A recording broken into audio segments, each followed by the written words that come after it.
Gear Tasting Radio is brought to you by Imminent Threat Solutions. ITS provides knowledge that empowers individuals with indispensable skill sets to explore the world and prevail against all threats. Right now, as a special thank you for all podcast listeners, we're offering 10% off in the ITS store. Simply use the code GTR to save 10% at store.itstactical.com.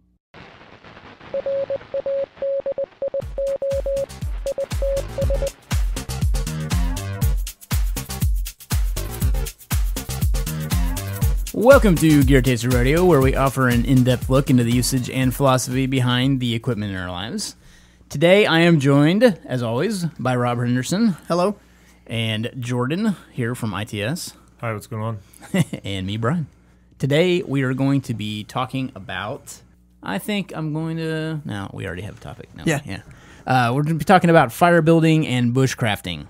So, those are just kind of the generic ideas we wanted to toss out there. And what I wanted to start off doing is just talking about fire building, because I know it's one of the skills that most people probably don't practice on a regular basis. Mm-hmm. I had a lot of double negatives in there. I'm pretty sure probably that most people don't do that. But that's kind of a passion of mine. I really enjoy building fires from scratch, and I kind of take it as none of those store-bought fires. Yeah. I don't use store-bought fires. Yeah. Sara Lee fire. Scratch kitchen fires. I just enjoy that aspect of fire building, is just having the know-how and skill to be able to build a fire from pretty much anything. So I've always kind of took pride in that, and I see a lot of people trying to build fires, and I always try to help them out without sounding too arrogant, like, hey, let me show you a better way to do that. Or anyway, that's I like that, and I'd love to be able to share that with our audience, just to kind of talk about some different methods that we all have, independently on how to build fires. So, because I truly do feel it's a skill that is one that's not practiced. So definitely. And then the bushcraft angle, you brought up a good point, Jordan, with what you said about survival and bushcraft. What was that quote again? In a more educated way to say it is, survival is like more of a calorie game, where you're more concerned about conserving calories, and bushcraft is more for the enjoyment. So with bushcraft, you can take the time to make your bow drill fire, or make your rope friction fire set or whatever. And with survival, you're more concerned about using the least amount of energy you can to accomplish a task. So you could, cut your gas line and use some accelerant to start your fire, and that would be a smarter idea. Agreed. Yeah, I think that the survival connotation has really kind of taken on a strange meaning nowadays. And I've got nothing against people that call themselves survivalists. However, I just think that most of what people practice and do on a regular basis is more bushcraft in a way than truly survival. And because you're right, in the midst of it, in true survival, you're literally trying to survive. Yeah. And I just feel like lumping everything into this survival nomenclature is for the most part wrong. Yeah. Sometimes when people are describing these different techniques and stuff, and I don't know, I look at more as like a preparedness type thing, rather than survival. So anyway, that's just my nomenclature. I mean, it's always good to have the ability. Sure. And then when it comes down to it, you might not be building a lot of fires in a survival situation. I mean, that's the other thing that I hate when I see that kind of stuff, is it's so situationally dependent that there's no like, oh, you're always going to do this, because that's not how it goes. Like you said, like, maybe you're in an area where you can't start a fire, so you just have to learn to deal without it, or something like that. So it's so tough to plan for that. But I think if you have a more well-rounded view of bushcraft and stuff like that in general, you'll be better suited, because it's all stuff that doesn't require electricity and flowing water and that kind of stuff. You can just be more prepared. Well, and that comes down to just, you only have what you have on you. Right. I mean, that's that whole mentality, and that's why I carry a little mini Bic on me all the time, is that I care about being able to start a fire so much that I carry that on a regular basis. I don't smoke cigarettes or anything, so it's not there to, light someone's cigarette for them if they need it or something like that. Such a gentleman. Yeah, no, that's not me. I will never light somebody's cigarette for them, because I think they're gross, and they can get out of here with that cancer stick. Teasing with your Bic. I do smoke cigars though, but anyway, I'm different topic. Yeah. I mean, that's the thing with it too. Like you said, it's hard to prepare for that, but I think there's something to be said about having the tools on you when you're in an environment where something potentially might happen. So, every time I'm outdoors, I always carry multiple means of starting fire with me for that exact reason. And I just think that's kind of a smart way to live too. And in my bag that I would grab if some type of disaster or emergency happened and I had to leave my home, which I'm not going to unless I absolutely have to. There's absolutely no reason that I would leave unless it was just crazy. There was fire coming or a tsunami was coming to Texas all the way up here. If there's a fire coming, the last thing you need to be concerned about is fire starting. Yeah. It'll get there. Right. Yeah. But no, you keep that in the bag. Sure. And that's, primarily what I like to keep is fat wood. I'm a big proponent of fat wood. I know that's funny. We laughed about that on Gear Tasting last time, but that's it's just such a good product that is readily available. Usually a couple of months out of the year, it's available everywhere because everyone has it to start fires with around. It's a seasonal thing in most places like Lowe's and Home Depot, but you can buy a big box of it. And I'm talking about the sticks that you can buy. They're probably, I don't know, about 6 inches. 6 inches long or so. And I'm starting down that road again. Fat wood. Anyway, you can buy a big box of it for about $5, and it's super cheap. There's not a reason that you shouldn't have it on you. It's inherently waterproof because it's pine resin that's impregnated with, and that's kind of how it starts. Is that a pine tree dies, all the resin drips down into the stump of a tree, and you can basically break that off and use it. And you can find it naturally too. Yeah. So if you find a dead pine tree, you can literally get down into the the stump of a tree and pull out fat wood and use that to start fires with. But so another thing with the fat wood that a lot of people don't realize when you're trying to say, if you're trying to find it for like a bushcraft like adventure or something, it's that the pine tree, the resin is just like blood, so it'll pool within the tree, and that's why you usually find in the stump. But if you go to where a branch meets the main trunk of a tree, you can find like pine wood there, or fat wood there too. Like the resin's kind of pooled or coagulated there. Yeah, so you can just get a big stick, knock off the branch. That's a good tip. Yeah, and you can find fat wood there generally. Nice. Yeah, that's just one of the best fire starting things around because you can take that, you can get your shavings off of that, and the whole, it's tinder, kindling, and fuel. They're three things that you should be thinking about when you're making a fire because tinder is this real small stuff you need to actually start the fire and get it going initially, and then kindling is what you would add to it to keep stoking the fire, and then fuel are the big pieces that would go on to kind of maintain it at that point. So if you do your proper due diligence ahead of time and actually get those components together and have a pile of tinder, have a pile of kindling, have a pile of fuel ready to go, which most people never do. Well, so the best tip I've ever heard was gather enough tinder and kindling that you think is going to be enough, and then gather 4 times more.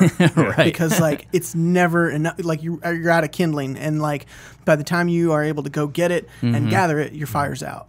And that's I've had that problem multiple times that I'll go to frustrating. start it and it's not starting, and I'll try to add some kindling and that's not working. I'll have to go back to back to the tinder and like that again, and you wind up burning through it, so to speak, pretty quick. So that's a big deal, a big deal too. So, and then of course water always plays a part in any kind of gathering of wood too. You always want to stay ahead of that. So meaning if you're out hiking and you see inclement weather coming, you better start gathering that stuff ahead of time. And putting it in a place that's either, if you don't have something to put over it, put it at the base of a tree or, something to keep it as waterproof as possible or keep the elements off of it as much as possible. The good thing. So offhand, I only know of like 2 natural tinders that you can, are almost like a guaranteed waterproof. One's, fat wood, and another one would be bamboo.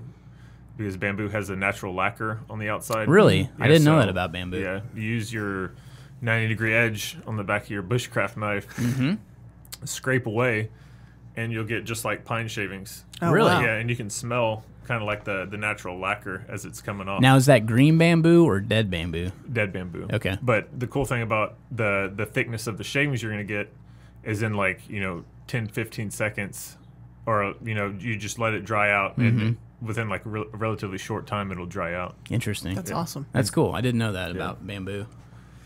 Yeah, the tinder too that you can. Well, I guess it would be tinder. I was trying to determine whether this would be tinder or kindling, but like old man's beard that grows on trees is great.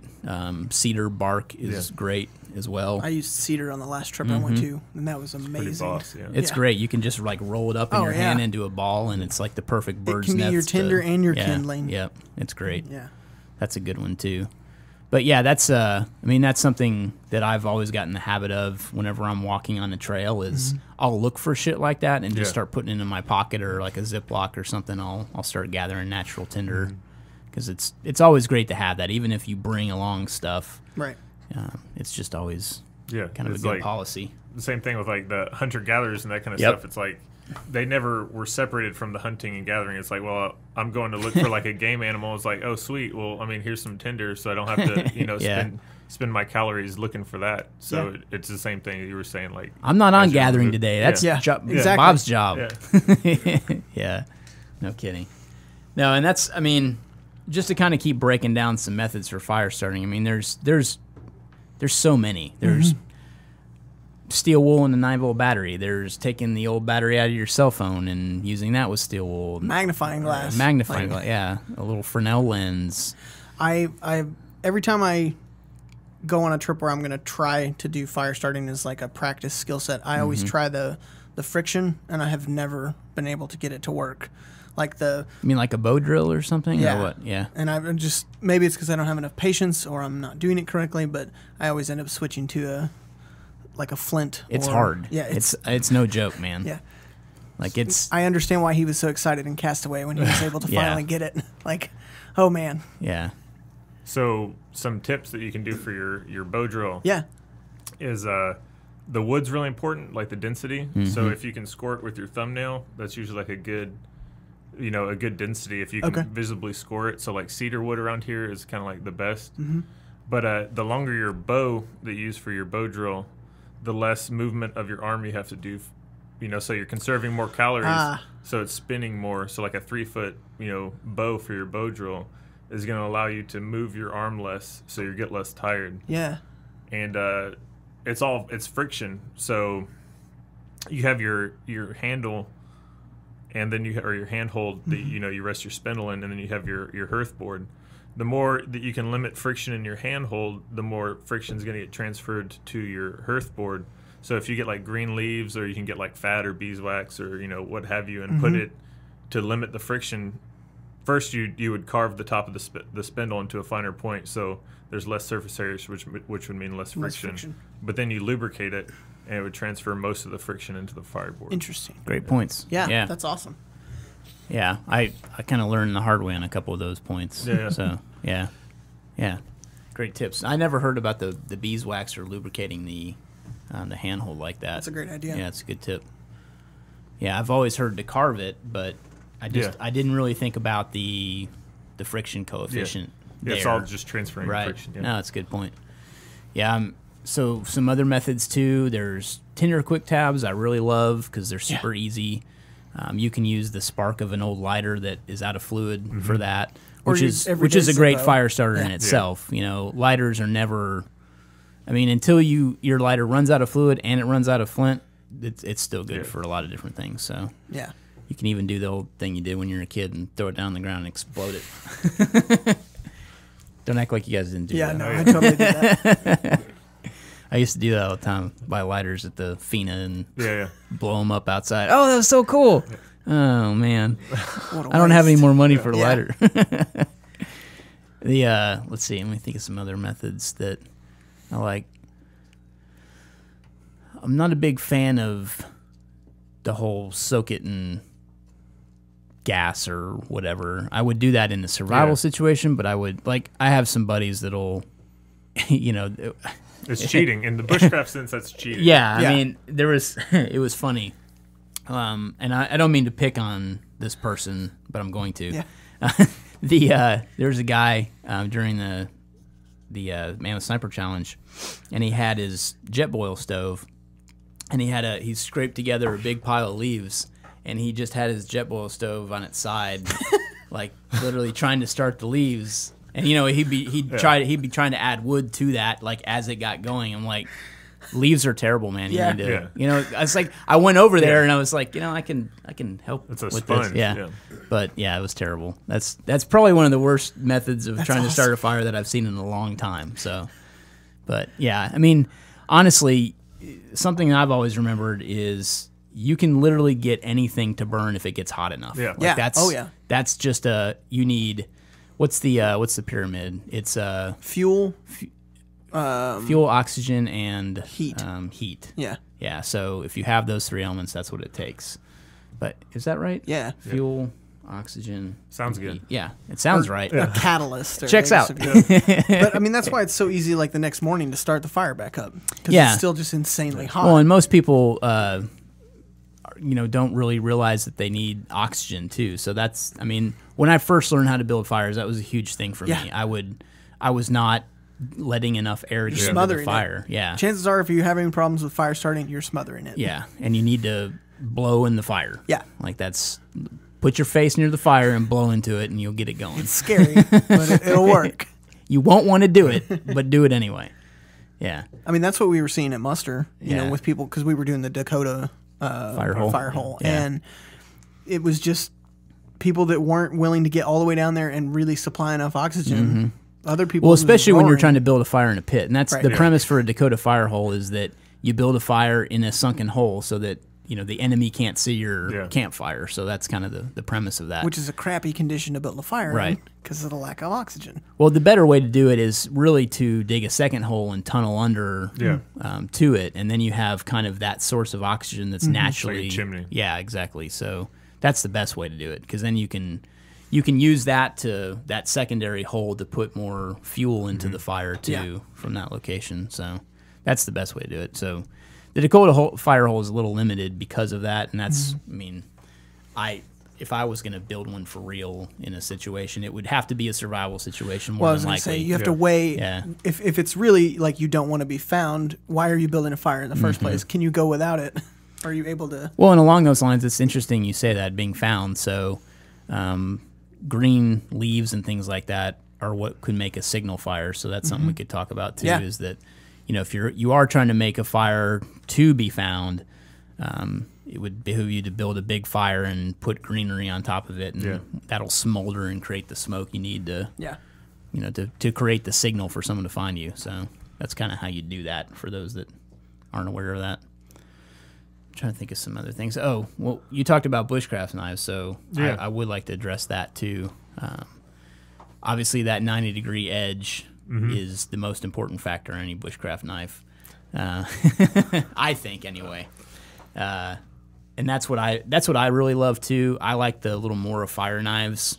Yeah. Because of that fact, not only do they have a internal ferro rod in the handle of the knife you can pull out, which is a really good ferro rod, and they're not all the same. Yeah, obviously. Sure. But it's a really good ferro rod, and that nice 90-degree bevel on the back, and the fact that it's made out of a good steel really helps everything. So you can strike the ferro rod really easily. Yeah. But one tip I'll mention real quick on the ferro rods when you're striking them is that a lot of people will take a ferro rod and get a foot or two away from the fire and try to throw the spark into the fire, and you really need to put the ferro rod almost directly on the tinder you're trying to start and scrape the ferro rod into like directly into whatever you're trying to do. So that's a You that's can a pull big the tip rod on away those. too, rather than move the knife. Yeah. I've seen that. So you don't hit your tinder bundle and blow it away. Yeah. Yep. So what do you favor for a knife? I like high carbon steel knives. So, I mean, I'm not super particular on the type of high carbon steel, so it could be like 1095 or whatever. But I like the heli knives. I like Mora a lot. I like Scandinavian kind of beveled knives. So that's like a continuous triangle versus a saber grind, which would be a bevel and then another bevel on top of it. It's like a compound. Yeah. And I find that's the best for working with wood because I like doing like a lot of carving and stuff like that too. So it's the most conducive to that. The reason I like high carbon steel is that it's easier to sharpen. So I can, if worse comes to worse, I can, take off my belt, get it wet, put some sand on it, and use that as like a strop. So, if you're wearing a belt, you're always carrying like a sharpening tool with you. That's why I still like leather belts a lot. Even though they're not the best for, a humid environment and stuff like that, the benefit of being able to strop a knife with one is huge. And you can use the high carbon steel for your flint and steel fire, even though that like once again we've like covered like that's more of a bushcraft thing or like you're experimenting with living history, that kind of stuff. But it's just cool that you can do that. You can do that with it too. How about you, Rob? What do you like for knives? I like I have the ESEE Izula 2, which you turned me on to, and I really like that knife.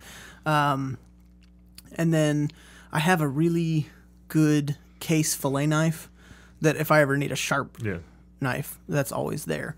And if I'm, depending on, like if I have enough room or stuff like that, I've got one of the SOG, the Seal Pups, and then I have an old K-bar, which I like the K-bar just because it's a big, heavy knife. So for fire starting and stuff, it works. It doesn't have as good of an edge as like the Mora. That's the one thing I really like about the Mora is that 90-degree edge is almost sharp. Yeah, it's it really is. Hardened. I don't know. It's good. But I also have like a little, I don't know, serrated razor blade type thing that I got with like a fire starting kit that works really great on ferro rods too. Like a metal saw or something. Yeah, and that way it's not a knife that's needed to do it. You can just use a quick little saw piece, almost like a hacksaw blade. Yeah, and then that's been kind of what I've come back to lately with knives and carrying them into, on the trail, so to speak, is I keep coming back to something I can use for a dual purpose. Like I want a cutting blade, but I also want something I can start a fire with and that I can scrape a ferro rod with, and it's going to be easier to sharpen. So, I started, I think, in buying knives with buying things with serrated, like a half serration, because I thought, it's going to be great. It's dual purpose. I'll be able to cut something with it, and it's really just a pain in the ass. Yeah. Because then you have to sharpen those serrations because they dull out, and then they're really hard to sharpen. So, plus it affects the ability to sharpen the rest of the knife because, you're dealing with serrations as you're sharpening. So that's a big deal too. So I've now stopped buying anything with serrated edge, and if I need serrations, I'll carry a pocket saw. I'll carry a dedicated saw which for makes sawing quick limbs. work. Yeah, or even if you have like a Gerber or a Leatherman multi-tool, they have the saws on those are actually really capable, much more than like a 2-inch piece of serration. Yep. Especially for like the weather around here, you don't need like a giant wood cutting saw. You just need like something that'll cut 3 inches or so. Yep. Yeah, I agree. Yeah, just something to break down branches with and stuff. You could always, and that's another thing with bushcraft knives too, is you want something that's solid so you can hammer with it, because that's a big way of breaking up fuel down to tinder and kindling and things like that. Is you want to be able to pound with it and basically take another log if you don't have anything else, or a rock, and hit it against the spine of the knife and split wood down into skinnier pieces. So that's always a good thing too. And I've tried to go with the shortest blade I can, just because to me it's easier to carry. And like with the K-bar, I love the knife, but I'll never carry it because it's just so big and bulky. And that long blade doesn't give me any benefit. I'm not fighting with this knife. It's like I need to cut wood, or like you said, shave fat wood into shavings. Right, and that's what I've distilled kind of in my years of experience of being outdoors, is that I'm not going to be, I'm not using it to fight a bear or anything like that. So, I mean, yet. But I might rethink that if I'm ever face to face with It's not like the bear's going to be scared of a bigger knife. Yeah. Like, that's not a knife. You're not gaining an intimidation factor. Yeah.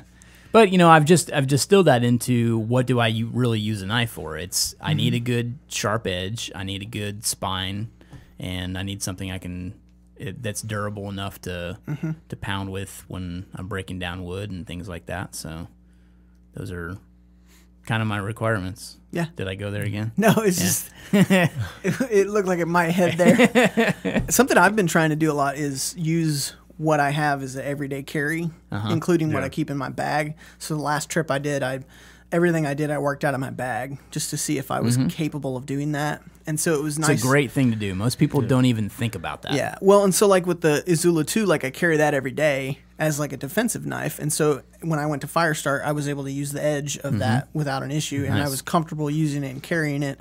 And same thing with the Firestarter stuff that I keep in the bag, like little Ziplocs of firewood or fat wood and stuff. So that's something I haven't gotten down to yet. I still carry a folder for my defensive knife and a little box cutter for opening things, but I don't carry what I would carry into the field. And I would love to get there someday, but I don't know. I really haven't experimented enough with a daily carry of a fixed blade to be comfortable enough with it. So that's kind of... Yeah, I definitely want to pick up a trainer for this one because it's real sharp. I really want to practice. You can, I don't know how thick the blade is, but you can go online and order some like polyethylene. Okay. In the same size and just jigsaw it out. So, I mean... Oh, that's a good idea. Or you can buy like aluminum and do it too. But trace it and use a bandsaw or something like that. Yeah. That's a good idea. Yeah, that's cool. Give the man your money. Yeah. Because I thought about honestly going so far as to like buy another one and just like dulling it. Yeah. And... So, I mean, they're not that expensive. They're not super... Just because you want to... I want to train with it and practice with it without... I'm not able to make mistakes right now because that means a lost finger or something. No, it's a good point. I'm not prepared to make that sacrifice. Same thing, I treat it like snap caps that I do with firearms and stuff. So. Yeah.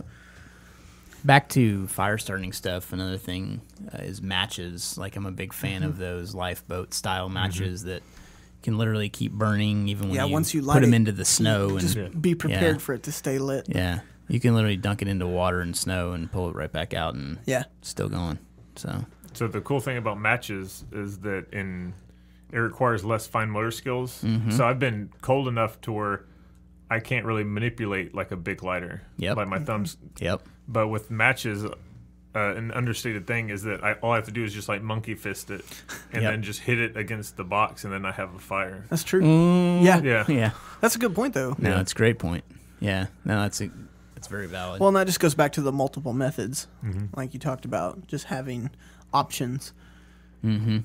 Well, and fine motor skills are a good point too. Like that's, you usually lose those under stress or cold or extreme situations where you need a fire. Yeah, that's a great thing to freezing to death. Yeah, put on some mittens and practice that way. See if you can get a fire going. Yeah, it's interesting. Sit on your hands till they fall asleep. It'll feel like someone else is making the fire. I call it the stranger. Thank you for tuning in to Gear Tasting Radio. Remember to use the # Gear Tasting on any social media network if you have questions, and we will field them here on Gear Tasting Radio along with Gear Tasting on YouTube. We will pick and choose where we would like to answer your questions. Somewhere your question will get answered. You have to listen to everything, though, because you never know. If you enjoy what we're doing here on the podcast, be sure to subscribe and give us a review and a rating on iTunes. We would love to hear what you have to say, provided it's not... and positive only, please. And tune in every Tuesday for a fresh episode.